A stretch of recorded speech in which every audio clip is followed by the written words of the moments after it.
এই সৌরভ, ওই মেয়েটিকে দেখ, দেখতে কি অদ্ভুত। কোন মেয়ে? আরে ওই যে আমাদের সামনে দাঁড়িয়ে আছে। আমাদের সামনে দাঁড়িয়ে আছে? কই, আমাদের সামনে তো কেউ নেই। কেউ নেই মানে? ওইখানেই তো দাঁড়িয়ে। কই গেল? ও, ওইখানেই তো দাঁড়িয়ে ছিল। তো দাঁড়িয়ে থাকলে এখন গেল কই? ভাই তুই আমাকে বিশ্বাস কর, মেয়েটি ওইখানেই দাঁড়িয়ে ছিল।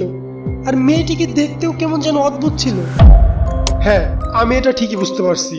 তুই আমার সাথে ফাজলাম কি করছিস? দেখ, এখন ফাজলাম কি করার সময় না। রাত অনেক হয়েছে, এখন চল বাসায় চল। সেইখান থেকে সৌরভ আমাকে জোর করেই বাসায় নিয়ে এলো, কিন্তু আমি সেখানে সত্যি একটি মেয়েকে দেখেছি।